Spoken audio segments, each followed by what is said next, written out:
സംസ്ഥാന സർക്കാരിന്റെ അതിദാരിദ്ര്യമുക്ത പ്രഖ്യാപനത്തിനെതിരെ ഇടത് സഹയാത്രികരും രംഗത്ത്. RVG മേനോൻ, R രാധാകൃഷ്ണൻ ഉൾപ്പെടെ 23 സാമൂഹിക സാമ്പത്തിക വിദഗ്ധരാണ് മുഖ്യമന്ത്രിക്ക് തുറന്ന കത്തയച്ചത്.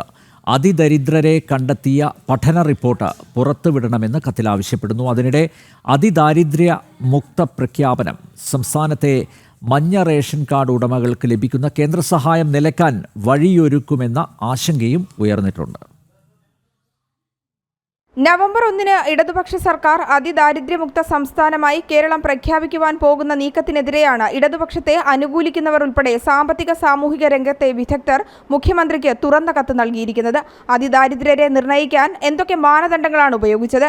ഏത് ആധികാരിക സമിതിയാണ് സർവേ നടത്തിയത്? അതിനുപയോഗിച്ച ഡേറ്റ ഏതാണ്? ഡേറ്റയുടെ ആധികാരികത എന്ത്? പഠനം നടത്തിയിട്ടുണ്ടെങ്കിൽ റിപ്പോർട്ട് പുറത്തുവിടുക തുടങ്ങിയ ആവശ്യങ്ങൾ ഉന്നയിച്ചാണ് കത്തയച്ചിരിക്കുന്നത്.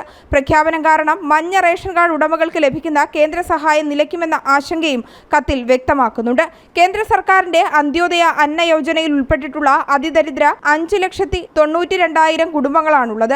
ഇതെങ്ങനെ 64,006 കുറഞ്ഞുവെന്നും കത്തിൽ ചോദിക്കുന്നു. 233 രൂപ മാത്രം ദിവസക്കൂലി കിട്ടുന്ന ആശാ വർക്കർമാർ, സംഘടിത മേഖലയിലെ തൊഴിലാളികളും എന്നിവരും അതിദരിദ്രരല്ലേ എന്നാണ് ഉന്നയിക്കുന്ന ചോദ്യം. തദ്ദേശ തിരഞ്ഞെടുപ്പ് മുന്നിൽ കണ്ടുകൊണ്ടുള്ള ഈ നീക്കം തിരിച്ചടി ഉണ്ടാക്കുമെന്നും വ്യക്തമാക്കുന്നുണ്ട്.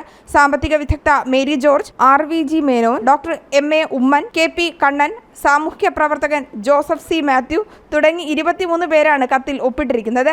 ജനം, തിരുവനന്തപുരം.